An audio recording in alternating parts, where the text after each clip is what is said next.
Exodus chapter 10. The Lord said to Moses, "Go back to the king.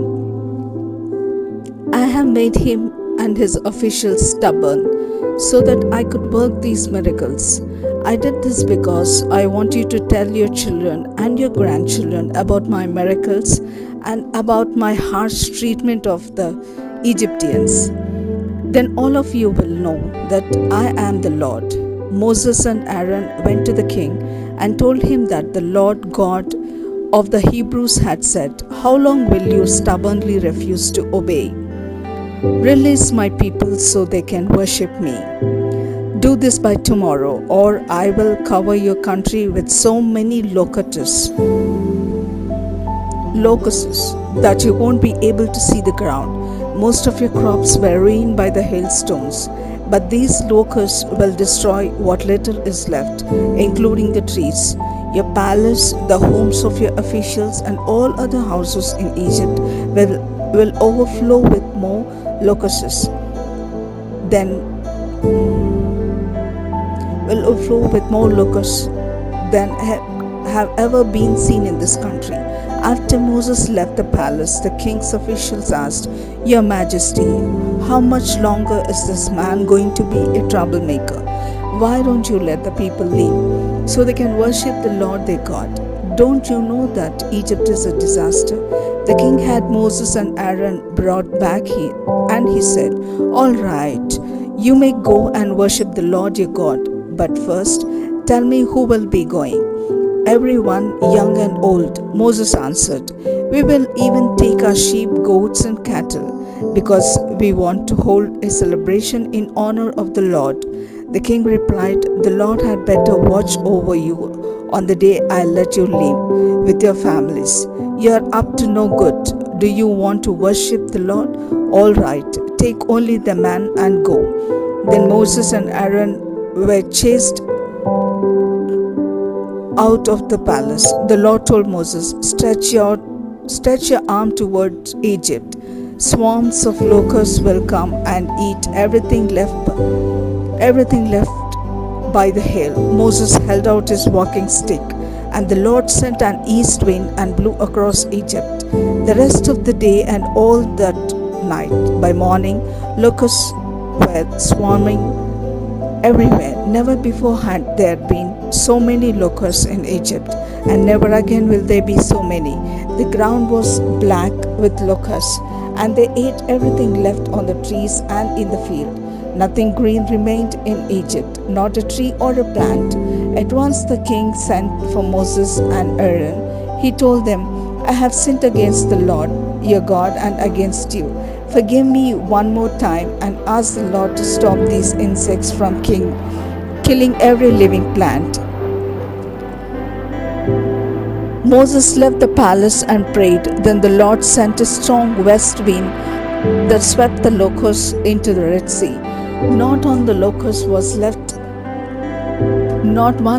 was left anywhere in Egypt. The Lord made the king so stubborn that he still refused to let the Israelites go. The Lord said to Moses, "Stretch your arm towards the sky, and everything will be covered with darkness, thick enough to touch." Moses stretched the arm towards the sky, and Egypt was covered with darkness for 3 days. During that time, the Egyptians could not see each other or leave their homes, but there was light where the Israelites lived. The king sent for Moses and told him, "Go worship the Lord and take your families, sheep, goats, and cattle." "No," Moses replied. "You must let us offer sacrifices to the Lord our God, and we won't know which animals we will need until we get there. That's why we can't leave even one of them here." This time the Lord made the king so stubborn that he said to Moses, "Get out and stay out. If you ever come back, you are dead." "Have it your way," Moses answered. "You won't see me again."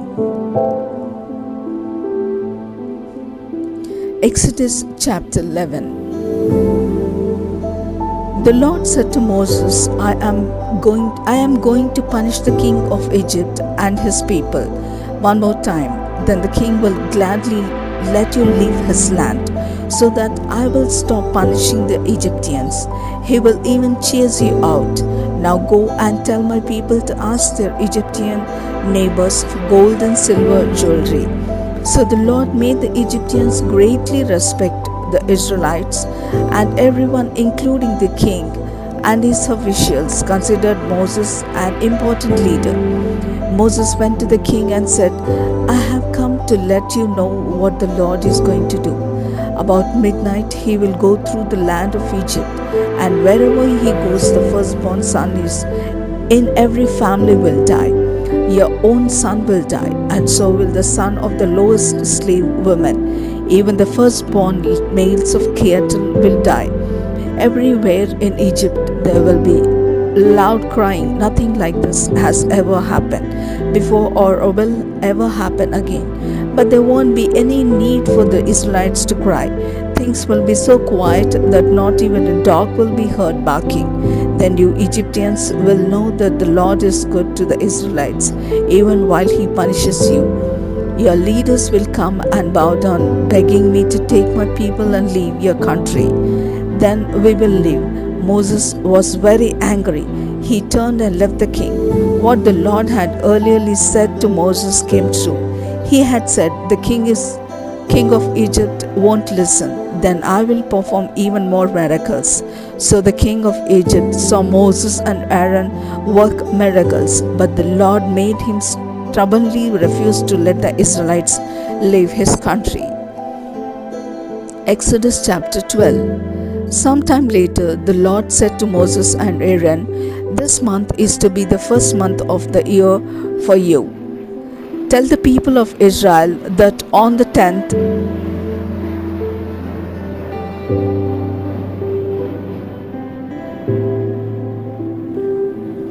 Israel's that on the 10th day of this month, the head of each family must choose a lamb or a young goat for his family to eat. If any family is too small to eat the whole animal, they must share it with their next door neighbors. Choose either a sheep or a goat, but it must be a 1-year-old male that has nothing wrong within it, and it must be large enough for everyone to have some of the meat. Each family must take care of its animal until the evening of the 14th day of the month. When the animals are to be killed, some of the blood must be put on the 2 doorposts and above the door of each house where the animals are to be eaten. That night the animals are to be roasted and eaten, together with bitter herbs and thin bread made without yeast. Don't eat the meat raw or boiled. The entire animal, including its head, legs, and inside, must be roasted. Eat what you want that night, and the next morning burn whatever is left. When you eat the meal, be dressed and ready to travel. Have your sandals on, carry your walking stick in your hand, and eat quickly. This is the Passover festival in honor of me, your Lord. That same night I will pass through Egypt and kill the firstborn son in every family and the firstborn male of all animals.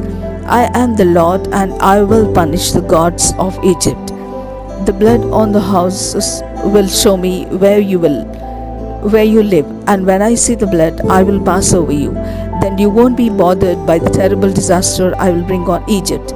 Remember this day and celebrate it each year as a festival in my honor. For 7 days you must eat bread made without yeast, and on the first of these 7 days you must remove all yeast from your homes.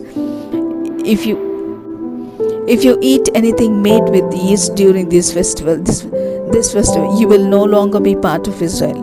Meet together for worship on the first and 7th days of the festival. The only work you are allowed to do on either of these 2 days is that of preparing the bread.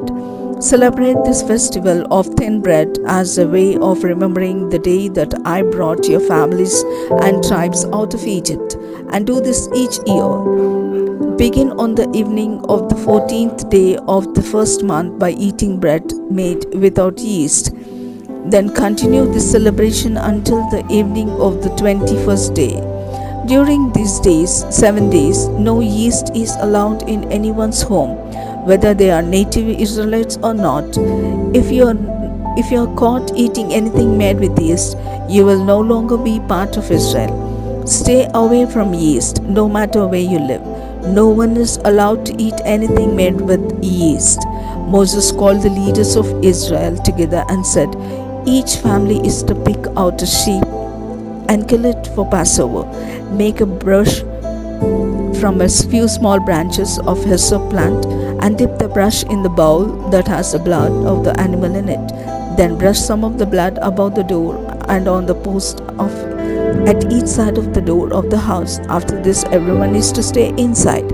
During that night, the Lord will go through the country of Egypt and kill the firstborn son in every Egyptian family. He will see where you have put the blood, and he will not come into your house. His angel that brings death will pass over and not kill your firstborn sons. After you have entered the country promised to you by the Lord, you and your children must continue to celebrate Passover each year. Your children will ask you, "What are we celebrating?" And you will answer, "The Passover animal is killed to honor the Lord." We do these things because on that night long ago, the Lord passed over the homes of our people in Egypt. He killed the firstborn sons of the Egyptians, but he saved our children from death. After Moses finished speaking, the people of Israel knelt down and worshipped the Lord. Then they left and did what Moses and Aaron had told them to do. At midnight, the Lord killed the firstborn son of every Egyptian family, from the son of the king to the son of every prisoner in jail. He also killed the firstborn male of every animal that belonged to the Egyptians. That night, the king, his officials, and everyone else in Egypt got up and started crying bitterly. In every Egyptian's home, someone was dead. During the night, the king sent for Moses and Aaron and told them, "Get your people out of my country and leave us alone. Go and worship the Lord as you have asked. Take your sheep, goats, and cattle and get out, but ask your God to be kind to me." The Egyptians did everything they could to get the Israelites to leave their country fast. They said, "Please hurry and leave. If you don't, we will all be dead." So the Israelites quickly made some bread dough and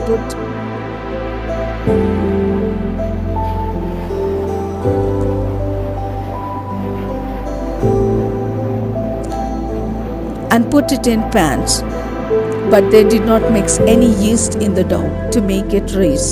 They wrapped cloth around the pans and carried them on their shoulders. The Israelites had already done what Moses had told them to do. They had gone to their Egyptian neighbors and asked for gold and silver and for clothes. The Lord had made the Egyptians friendly towards the people of Israel, and they gave them whatever they asked for. In this way, they carried away the wealth of the Egyptians when they left Egypt. The Israelites walked from the city of Ramesses to the city of Succoth. There were about 600,000 of them, not counting women and children. Many other people went with them as well, and there were also a lot of sheep, goats, and cattle. They left Egypt in such a hurry that they did not have time to prepare any food except the bread dough made without yeast. So they baked it and made thin bread. The Lord's people left Egypt exactly 430 years after they had arrived. On that night, the Lord kept watch for them. And on the same night each year, Israel will always keep watch in honor of the Lord. The Lord gave Moses and Aaron the following instructions for celebrating Passover. No one except Israelites may eat the Passover meal. Your slaves may eat the meal if they have been circumcised, but no foreigners who work for you are allowed to have any.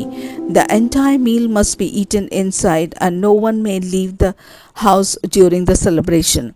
No bones of the Passover lamb may be broken, and all Israelites must take part in the meal. If anyone who isn't an Israelite wants to celebrate Passover with you, every man and boy in that family must be circumcised. Then they may join in the meal.